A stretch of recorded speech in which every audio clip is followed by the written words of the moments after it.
I don't even know how to start this. I never thought I'd be the guy typing one of these out. I read these stories sometimes, shake my head, and think, man, I'd never let that happen to me. Yet, here I am. Writing this. Living it. My wife and I have been together for 8 years, married for 5. I thought we had a good life. Comfortable, stable.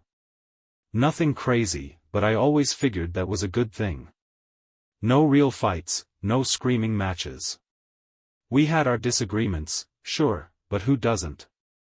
I thought we were solid. She's always been ambitious, always wanted more. I admired that about her. She worked her way up in her field and was finally making serious money. I never minded that she earned more than me. It didn't bother me because I thought we were a team. Her success was our success, right? But lately, things have felt different. At first, it was small. She started dressing nicer, more effort into her hair and makeup. At first, I liked it. Thought maybe she was doing it for me. But she didn't seem interested when I complimented her. She'd shrug it off or change the subject. She started staying late at work more often, coming home later and later. I didn't think much of it at first. She said she was taking on extra projects, trying to impress some high-profile clients. I wanted to believe her. Why wouldn't I? But then the excuses started stacking up. One night, she came home past midnight, said she was working on a presentation, and got carried away. She reeked of some cologne that wasn't mine. I made a joke about it, and she laughed it off, saying one of her colleagues must have hugged her. Something about the way she said it, it was too smooth. Too rehearsed. But I didn't press. I told myself I was overthinking it. Then, last week, she had a business trip. Just one night in the city, some networking event, she said. Normally, she'd be texting me, checking in. This time? Nothing. Total radio silence. I texted her, got a short, busy. Talk later. That was it. When she got home the next day, she had this glow about her, like she'd just had the best night of her life. She smiled at me like nothing was wrong, kissed me on the cheek, and went straight to the shower. I don't know what made me do it, but I checked her bag. Inside was a new dress, still with the tag. Lingerie I had never seen before. And a receipt from a 5-star hotel I knew she couldn't afford on her own. That was the moment I knew that I didn't say anything. Not yet. I just sat there, holding that receipt, my hands shaking. My stomach felt like it was turning inside out. I didn't even know how to process it. But one thing was clear: this wasn't just in my head, something was going on. And I was going to find out exactly what. I spent that entire night lying awake, staring at the ceiling. My wife was sleeping beside me like nothing had happened, like she hadn't just come back from spending the night in some 5-star hotel with lingerie I'd never seen before. I could hear her breathing steadily, completely at peace. Meanwhile, my mind was going in circles, trying to piece everything together. I thought about all the little changes over the past few months. The extra time at work, the random mood swings, how she'd been spending more time on her phone, smiling at texts she wouldn't let me see. I had been blind, or maybe I just didn't want to see it. I got out of bed quietly and went to the kitchen. I needed time to think. I pulled out the receipt again, smoothing it out on the table, staring at the name of the hotel. It wasn't just any hotel. This place was the kind of luxury that celebrities and CEOs stayed at. It wasn't the kind of place for a simple business trip. Not for someone on her salary. I didn't even realize I was gripping the paper so hard that it crumpled in my hands. I knew I had to be smart about this. If I confronted her now, she'd just lie. I could already hear it. Oh, the company paid for it, or, it was for work, I swear, or my personal favorite, why don't you trust me? I wasn't going to let her gaslight me. I needed proof. Real proof. Something she couldn't explain away with another one of her well-practiced excuses. So, I did something I never thought I would do. I grabbed her phone. Now, before anyone jumps on me about privacy, let me just say this: I never would have done this if she hadn't given me a reason to. But at that moment, I felt like I had a right to know the truth. Of course, she had a passcode. But I had seen her enter it before. Muscle memory kicked in, and within seconds, I was in. My hands were shaking as I navigated to her messages. Nothing. No suspicious texts. No messages from unknown numbers. It was too clean. Too perfect. My stomach twisted. She had to be deleting things. I went to her email next, checking for hotel confirmations, receipts, anything that might give me a clue. Again, nothing. Then I opened her photo gallery, and that's when my stomach dropped. There were no photos of a work trip. No boring conference snapshots. But there was something. Something that made my entire body go numb. A selfie. A single, perfectly framed selfie of my wife in a hotel bathroom, wearing that same lingerie I had found in her bag. Her hair was styled, her makeup flawless. She was glowing. But what caught my eye wasn't just her, it was the reflection in the mirror behind her. A man, dressed in a tailored suit, standing near the hotel bed, facing away from the camera. I felt like I was going to be sick. I stared at the image for what felt like forever, zooming in, trying to make sense of what I was seeing. There was no doubt. No explanation she could give that would make this okay. She had been with someone else. Someone who could afford a hotel like that. I scrolled up, searching for more, but just as I did, the screen went black, her phone had locked itself, and then I heard a voice behind me: "What are you doing?" I spun around so fast I almost knocked the chair over.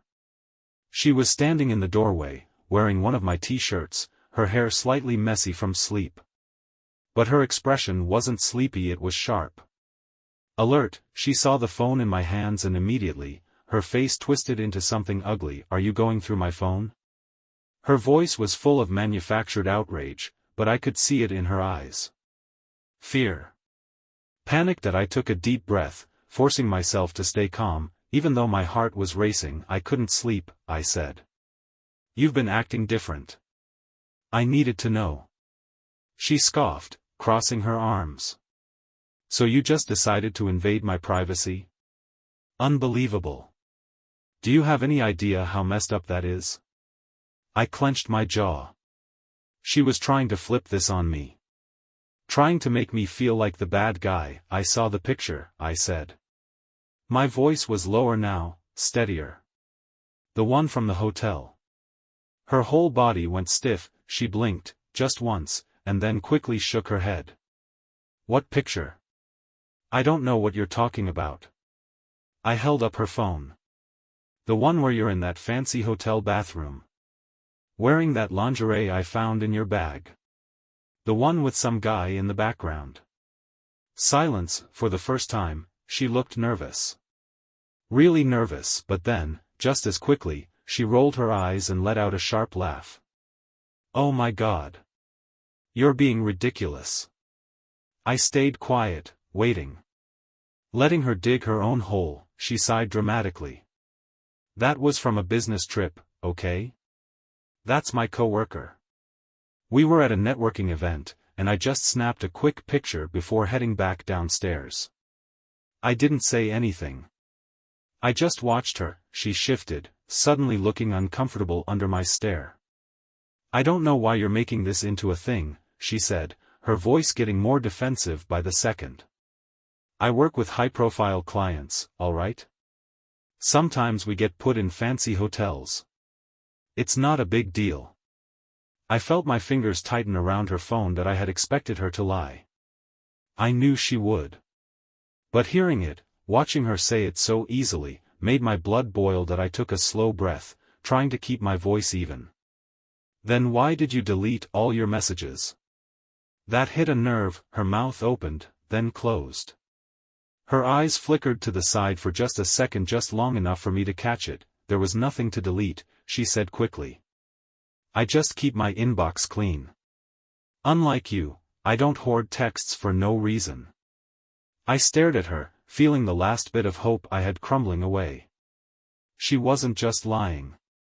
She wasn't just covering it up. She was so deep into this affair that she actually believed she could talk her way out of it. She didn't care that I was hurt. She didn't care that she had betrayed me, and in that moment, I realized something. This wasn't just some random one-time mistake. This wasn't just a bad decision. She had been planning this. Hiding this. Lying to my face every single day. That I put her phone down on the table and stood up, my heart pounding in my chest, and for the first time, I said the words out loud, "I know you're cheating on me." Her reaction would tell me everything I needed to know, and I was ready for it. She didn't move. Didn't blink. For the first time since this whole mess started, she didn't have an immediate response ready. The confidence, the sharp comebacks, the fake outrage, it was all gone in an instant. That silence told me everything. If she had nothing to hide, she would have been yelling, demanding proof, flipping the blame back onto me. Instead, she just stood there, mouth slightly open, like she was trying to calculate her next move. But I had already caught her off guard. Finally, she let out a short breath and crossed her arms, tilting her head slightly, like she was debating whether to play the victim or go on the attack. Then she scoffed, shaking her head. "You're being paranoid." I didn't say anything. I just watched her. She shifted on her feet, clearly uncomfortable with the fact that her usual tactics weren't working. "I already told you," she continued, her tone laced with irritation, "that picture was from a work trip. Do you seriously think I'd be dumb enough to cheat and then just leave a picture like that on my phone?" "Yes," I said, my voice calm but firm. "Because you did." Her jaw tightened, but she still tried to act like I was being ridiculous. "Oh my God. You're really doing this? Over nothing?" She turned away, muttering under her breath. "Unbelievable." I picked up the hotel receipt from the table and held it up. "This isn't nothing." She glanced at it but didn't reach for it. "I told you. The company paid for it." "The company?" I repeated slowly. "Because this says it was paid for with a black Amex." "You don't have a black Amex." "I don't have a black Amex. But I bet I know someone who does." Her expression flickered for just a second, just long enough for me to see the panic creeping in. But then, just as quickly, she let out a dry laugh. "You think you're some kind of detective?" She rolled her eyes again, but this time, it wasn't as convincing. "This is insane. I don't have to stand here and be accused of something I didn't do." I nodded slowly. "Then unlock your phone and show me your messages." She froze. There it was. The moment of truth. She swallowed, her fingers twitching slightly, but she recovered quickly, shaking her head. "Absolutely not. That's my personal business. I'm not going to let you invade my privacy just because you're feeling insecure." I exhaled sharply through my nose, forcing myself to stay calm. "If you have nothing to hide, then there's no reason not to show me." She hesitated for just a second too long. "I don't have to prove anything to you," she finally said. She turned to walk away, but I stepped in front of her, not aggressively, just enough to make her stop. "Who is he?" Her eyes darkened, and for the first time, I saw it, real anger. Not fake annoyance, not exaggerated frustration. Real, genuine anger. "I don't know what you're talking about." I clenched my jaw, my patience wearing thin. "You were in a 5-star hotel with some guy who has a black Amex. That's not a work trip. That's not networking. That's cheating. Just admit it." She let out a bitter laugh. "You're so dramatic." I took a step closer, lowering my voice. "Who is he?" She pressed her lips together, shaking her head. "You're exhausting." I felt something snap inside me. "So that's it? That's all you have to say?" She turned, walking toward the bedroom. "I'm done with this conversation." I didn't follow her. I didn't say anything else. I just stood there, watching her walk away like none of this mattered. Like I didn't matter that I sat back down at the kitchen table, gripping the hotel receipt so tightly my knuckles turned white. I thought I would feel rage. I thought I would want to scream, to throw something, to demand answers. But all I felt was hollow that I had given her every opportunity to tell me the truth. She had chosen to lie. Again and again that I reached for my phone and, without even thinking, started typing his name into Google. Because deep down, I already knew. The way she had been acting, the sudden obsession with looking perfect, the expensive gifts that she claimed were just from work perks. I knew exactly what kind of man would have a black Amex and the power to make my wife act like she was above me. I typed in the name of the CEO of the company she worked with. The same one she had been working late for. The same one she had been traveling with for business. And as soon as his face popped up on the screen, I felt like I was going to be sick. It was him, the man in the mirror. I sat there, staring at my phone screen, my breathing slow and controlled, but inside, I was a mess. The confirmation was right in front of me. His face was unmistakable. The man in the mirror. The man my wife was cheating with. I scrolled through images of him, press articles, interviews. He wasn't just some random rich guy. He was a big deal. CEO of a multi-million-dollar company, constantly in the media, always attending high-profile events. He had that effortless arrogance, the kind of confidence only a man with too much money could have.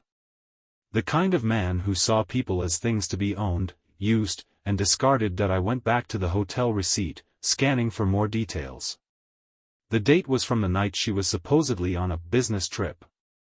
The payment was processed through a private account, not a company expense. That told me everything I needed to know. This wasn't a casual fling. This wasn't a one-time mistake. This was calculated. This was planned. I put my phone down and leaned back in my chair, trying to process the weight of it all. I thought back to all the little changes in her behavior, all the times she had brushed off my concerns, all the times she had lied straight to my face without hesitation. I had spent months doubting myself, wondering if I was overreacting, if I was being paranoid. But the truth was, she had been leading a double life right under my nose, and I had been too trusting to see it. The worst part? She didn't even respect me enough to try harder to hide it. She knew I would find out eventually. She just didn't care that I heard movement from the bedroom. A minute later, she walked back into the kitchen, dressed for work like nothing had happened. She glanced at me, then at the hotel receipt still sitting on the table, but she didn't say anything about it. Instead, she grabbed a mug from the cabinet and poured herself some coffee, like this was just another morning. I watched her, my hands folded in front of me. "You're really not going to say anything?" She took a sip of her coffee, then sighed dramatically. "I already said everything I needed to." I let out a slow breath, shaking my head. "You really think I'm that stupid?" She finally looked at me then, tilting her head slightly. "I think you're insecure and letting your emotions cloud your judgment." I laughed under my breath, but there was no humor in it. "Wow. That's impressive. Gaslighting me even now." She set her mug down and crossed her arms. "What do you want from me? To grovel? To cry and beg for forgiveness? I didn't do anything wrong." I picked up my phone, turned the screen toward her, and showed her the picture. The one from her gallery. The one with him in the background. Her face didn't change. No shock. No panic. Just mild irritation. "Seriously?" she muttered. "You went through my phone and now you're stalking my coworkers online?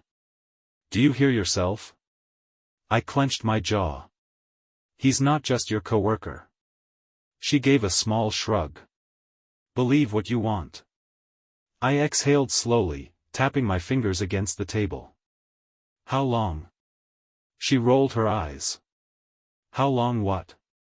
I stared at her. "How long have you been sleeping with him?" She clicked her tongue, shaking her head like she was tired of the conversation. "You sound ridiculous." I stood up then, pushing the chair back slightly. I deserve an answer. She sighed again, rubbing her temples.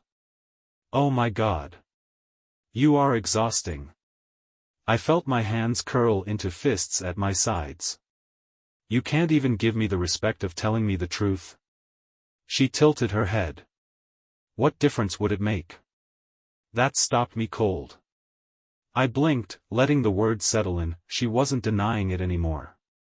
She wasn't even trying to make excuses. She was just done pretending that I swallowed hard. Wow. She picked up her coffee again, taking another slow sip. Listen, I don't know what you want me to say. If you want to play detective and dig through my stuff, go ahead. But I don't owe you an explanation. I stared at her, my mind racing.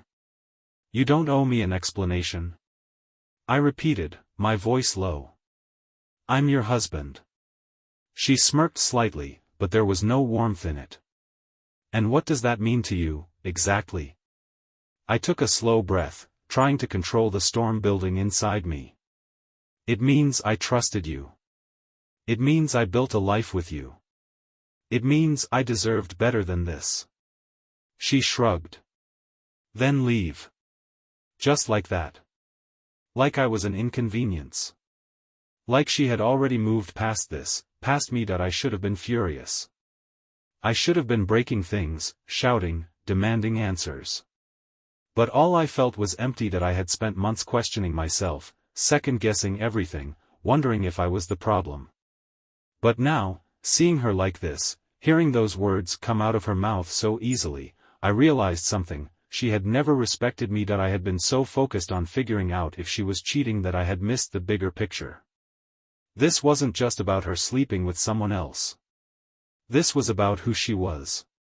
The kind of person she had become, or maybe, the kind of person she had always been. I looked at her one last time, searching for something, remorse, guilt, anything.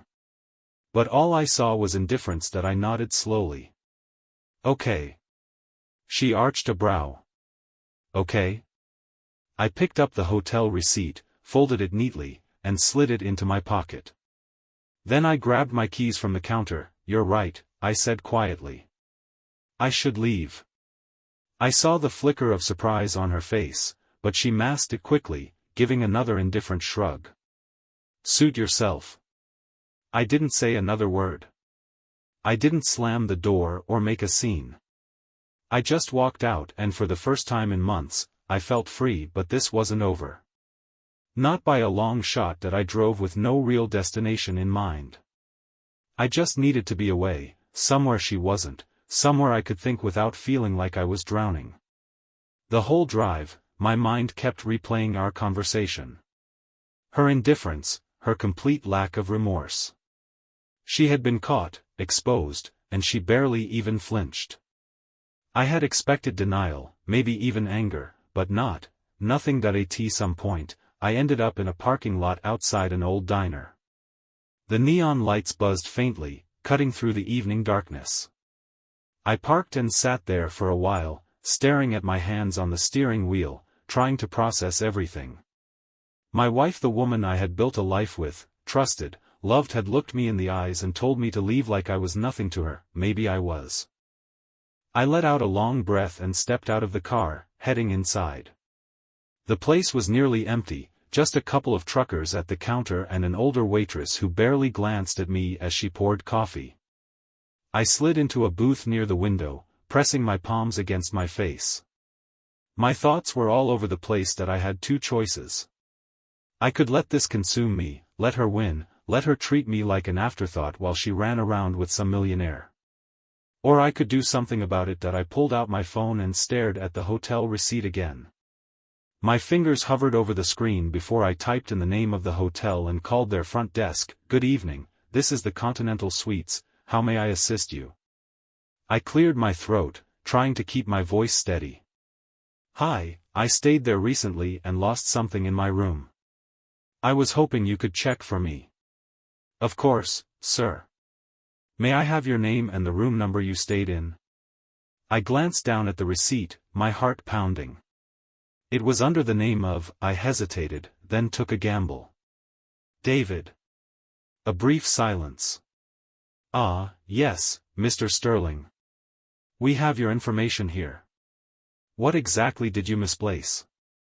I barely heard the rest of what she said. My stomach twisted. David Sterling. That was his name. The CEO. The man in the mirror. I forced myself to focus. A watch. It was a gift from my wife. We can certainly check for you. Please hold. The line clicked silent, and I exhaled sharply, gripping the phone tighter. I had done it. I had a name, an identity, proof that he had booked the room. This wasn't some work trip. This was personal. A minute later, she came back. I'm sorry, sir, but nothing was reported missing from that suite. I swallowed. That's all right. Thanks for checking. I hung up and leaned back in the booth, staring at the ceiling. It wasn't much, but it was enough. My wife hadn't just cheated. She had done it with a man who had power, influence, money. And she had been so sure that I wouldn't fight back, wouldn't do anything about it. She was wrong. I scrolled through my phone, searching for information on him. His company, his social media, news articles. He had a reputation, a businessman with an impeccable public image, married with 2 kids, always featured in interviews about success and leadership, married. That caught my attention. So this wasn't just about me. He had something to lose too. I smiled to myself. For the first time in days, I felt something other than rage or betrayal. I felt controlled. I opened my email and started typing. Hi Jennifer, you don't know me, but I thought you deserved to know what's been going on. I attached the hotel receipt and the picture from my wife's phone. Then I hesitated, my finger hovering over the send button. Was this petty? Maybe. But so was what they did to me. I hit send, and just like that, I set everything in motion. I sat there, my hand still gripping my phone, watching as the email sent successfully. My heart was pounding, but it wasn't from anger anymore. It was from something else, something sharp and electric, something that made my fingers tingle. This was the first time since I had discovered the affair that I felt like I had some kind of power. I took another sip of my now cold coffee, tapping my fingers against the edge of the table. I wasn't sure what kind of response I would get from Jennifer Sterling, but I knew one thing for certain: this was going to cause a storm. This man, David Sterling, had been running around behind his wife's back just like my wife had been running around behind mine. But he had more to lose. His career, his reputation, his family image, all things that rich men like him prided themselves on. He wasn't just some guy she met at a bar. He wasn't a coworker having a fling. He was a powerful man with a perfect public life, and I had just ripped the curtain wide open. I stared out the window of the diner, watching cars pass by in the dark, my mind racing. What would Jennifer do when she saw the email? Would she confront him immediately? Would she ignore it? Would she respond? I didn't have to wait long for an answer. My phone buzzed. A single new email. I took a slow breath before opening it. Who are you? I exhaled through my nose. Short. Direct. No emotion. She hadn't dismissed it, hadn't called me crazy. She was just assessing the situation, trying to figure out if I was a liar or if her world had just shattered into pieces the way mine had. I started typing. My name. I'm the husband of, my wife's name. She works for your husband's company. I found the hotel receipt in her bag after she came home from her business trip. The picture was from her phone. I wish I didn't have to send this to you, but I thought you should know the truth. I hit send. The moment the email left my inbox, I felt something shift inside me. I had been drowning in this nightmare for weeks, feeling helpless, feeling like I was watching my marriage crumble without being able to do anything about it. But now, I had done something. I had thrown a grenade into the situation, and now all I had to do was wait for it to explode. I finished my coffee, left some cash on the table, and walked back to my car. The cold air hit my face, but I barely felt it. My mind was too wired, too focused. I got in and sat there, gripping the steering wheel. My phone buzzed again. Another email. How do I know you're telling the truth? People try to set my husband up all the time. If you're just some bitter employee trying to blackmail us, I suggest you stop now. I blinked at the screen. So that was her first instinct. To assume I was lying, that I was just some random nobody trying to stir up trouble. That told me everything I needed to know about how these people thought that I wasn't playing that game. I scrolled through my wife's social media, found a picture of her and David from a company event. Not just any picture, one where she was too close to him, her hand on his arm, both of them smiling just a little too much. It was the kind of picture that wouldn't seem obvious to most people. But to me, to a man who had been betrayed, it was another piece of the puzzle. I attached it to my reply. I have nothing to gain from lying to you. I just thought you deserved to know. But if you'd rather ignore this, that's your choice. Just know that I'm not the only one who has receipts. If you check his phone, I guarantee you'll find more. I sent it. Then I waited 0.5 minutes, 0.10, 0.15. Then another reply. Tomorrow. 11 a.m. The Lexington Hotel lobby. If you're telling the truth, I want to hear everything. If you're lying, you'll regret wasting my time. I stared at the message, rereading it over and over. She was serious. She believed me now. I leaned back in my seat, exhaling. This wasn't just about my wife cheating anymore. This was bigger. David Sterling had built his whole career on an image: a loving husband, a dedicated father, a powerful CEO who had it all. He was used to getting what he wanted, to being untouchable, but now, he wasn't untouchable anymore, and I was going to make sure of that. The next morning, I woke up with a kind of energy I hadn't felt in weeks. I wasn't just a man getting cheated on anymore. I was a man taking action. For the first time since this nightmare began, I wasn't just reacting, I was controlling the situation. I got ready with purpose, dressing in something decent but casual. I wanted to look like a regular guy, not some desperate, bitter husband. I checked my phone again, rereading Jennifer Sterling's last email. Tomorrow. 11 a.m. The Lexington Hotel lobby. The irony wasn't lost on me. Meeting the wife of the man who had been sleeping with mine, in a luxury hotel, the same kind of place they had been sneaking off to. But I wasn't backing down. I was walking into this meeting with facts, evidence, and the knowledge that she needed me just as much as I needed her. I arrived 10 minutes early and took a seat in the lobby. The place was beautiful, exactly the kind of place people like the Sterlings frequented: high ceilings, marble floors, a grand chandelier hanging above. I sat near the fireplace, my eyes scanning every person who walked through the glass doors. Then, at exactly 11 o'clock, she arrived. Jennifer Sterling was the kind of woman who commanded attention the second she walked into a room. Tall, poised, effortlessly elegant in a navy blue coat that probably cost more than my car. Her blonde hair was sleek, her makeup subtle but flawless. She wasn't just beautiful, she was controlled. Every movement was precise, every glance calculated. This was a woman who wasn't used to being blindsided. Her sharp eyes locked onto me immediately. I stood as she approached, offering a polite nod. Jennifer. She didn't offer a handshake. She didn't smile. She just studied me, her gaze flicking over my face like she was sizing me up, deciding whether I was worth her time. Then she motioned toward a private corner of the lounge. Let's sit. We moved to a quiet area, away from prying ears. A waiter appeared within seconds, and she waved him off before he could even ask what we wanted. She wasn't here for small talk. She folded her hands on the table, her nails perfectly manicured. Tell me everything. I took a slow breath, gathering my thoughts. I don't know when it started, but my wife has been acting differently for months. She was staying late at work, dressing differently, lying about where she was going.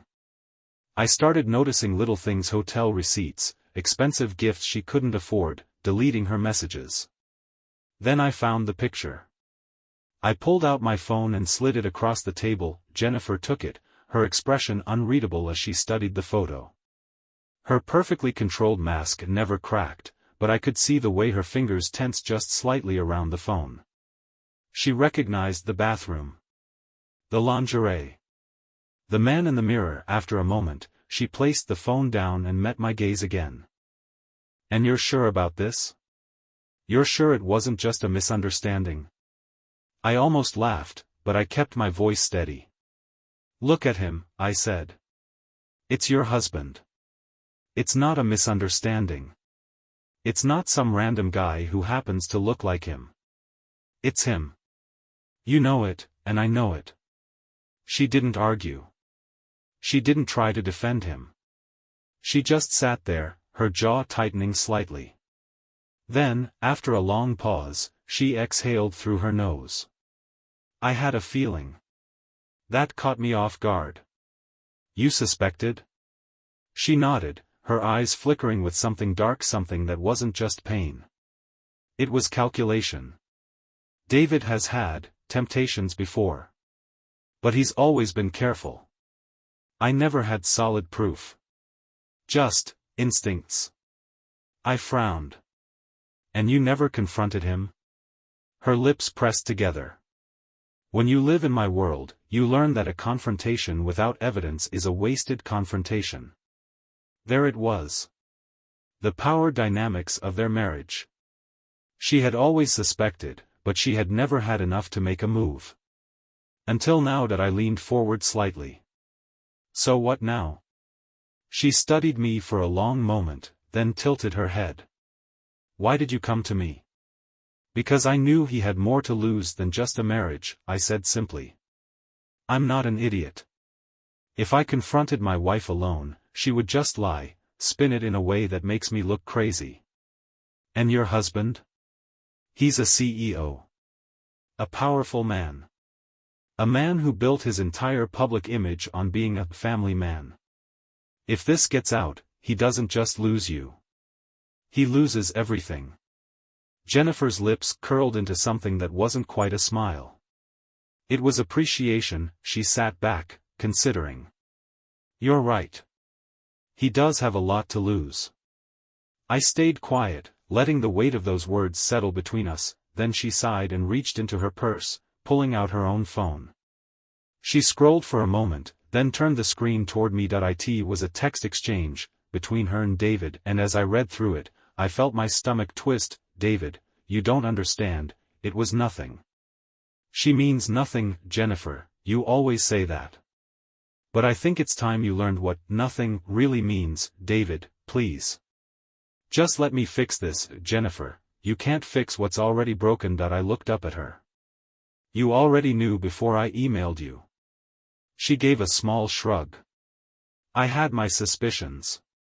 I just didn't have proof. You gave me that." I exhaled. "So what are you going to do?" Her gaze darkened. "What needs to be done?" I leaned back, nodding slowly. This woman wasn't going to let this slide. She wasn't going to just cry and beg for answers. She was going to destroy him. Good that I stood up. "Well, I guess we both have decisions to make." Jennifer rose as well, straightening her coat. "Yes, we do." We looked at each other for a long moment, two strangers brought together by betrayal, standing on the edge of something dangerous, messy, and entirely out of our hands now. Then she gave me a small nod. "Thank you for reaching out." I nodded back. "Good luck." And with that, we went our separate ways, but as I walked out of that hotel, something told me this wasn't over. Not yet, because Jennifer Sterling didn't seem like the kind of woman who let anything slide, and if David Sterling thought he could get away with this, he was about to find out just how wrong he was. I drove home feeling lighter than I had in weeks, but it wasn't relief. It was anticipation. Something was about to happen. I didn't know exactly what Jennifer Sterling was planning, but I knew one thing for sure: David wasn't walking away from this unscathed. By the time I pulled into my driveway, my wife's car was already there. She was home early. That was unusual. I stepped inside to find her sitting on the couch, phone in hand, staring blankly at the TV. But she wasn't watching it. She was waiting. She turned when she heard me walk in. Her expression was unreadable, but there was something different. Tension. Uncertainty. You left, she said flatly. Yeah, I replied, taking off my jacket. I needed some air. She studied me for a moment, her fingers tightening around her phone.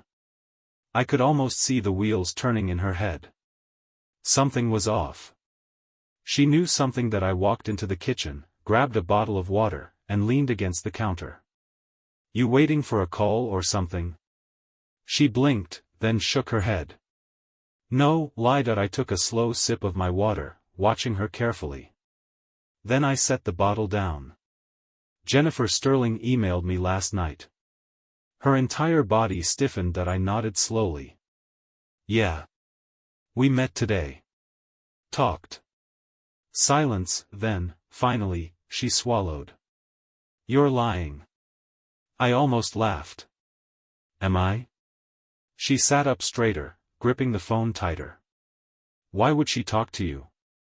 Because her husband has been sleeping with mine, I said, my voice cold and even. And she wanted the truth. Which I gave her. My wife exhaled sharply, shaking her head. This is insane. You don't even know what you're doing. I cut her off. I know exactly what I'm doing. She opened her mouth, then closed it, her face tightening.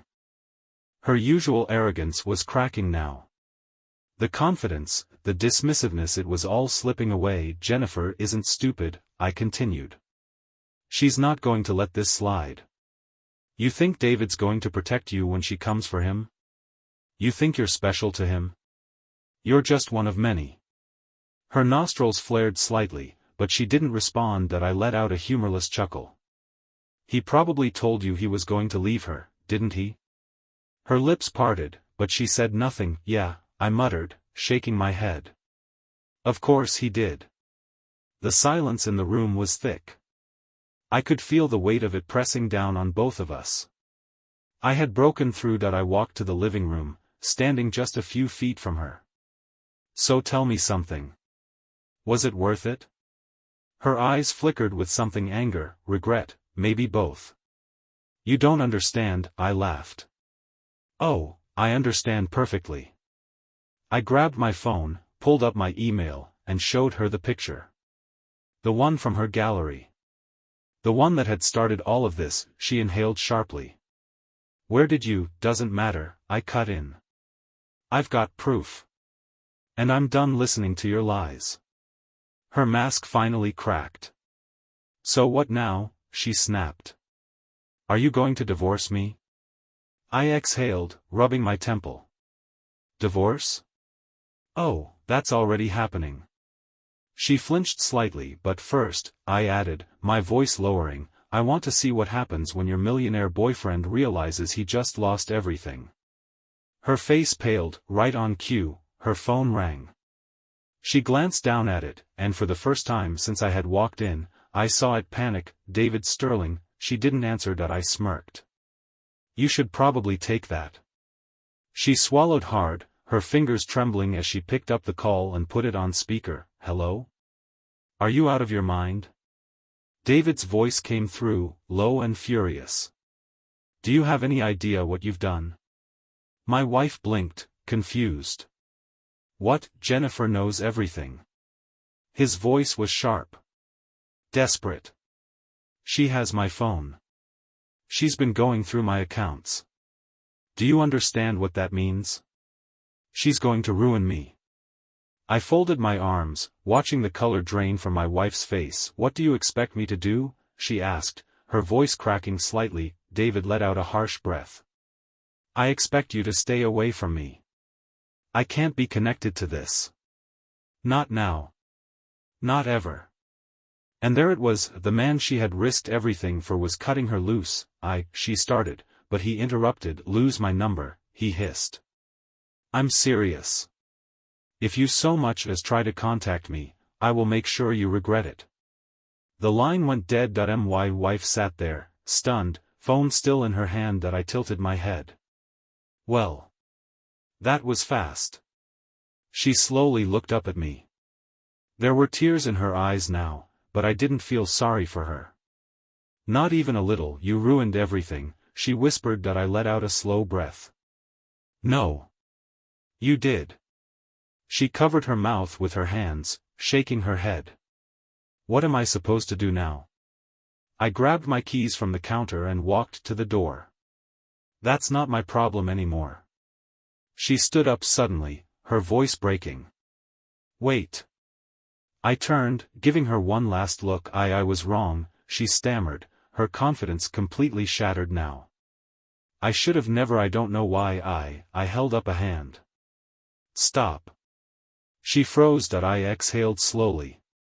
You had 100 chances to fix this. 100 chances to be honest. And every time, you chose to lie. I opened the door, stepping outside. Now you get to live with the consequences. She didn't move. Didn't say anything. She just stood there, looking small, looking lost. I shut the door behind me, and as I walked away, I felt something I hadn't felt in a long, long time: peace.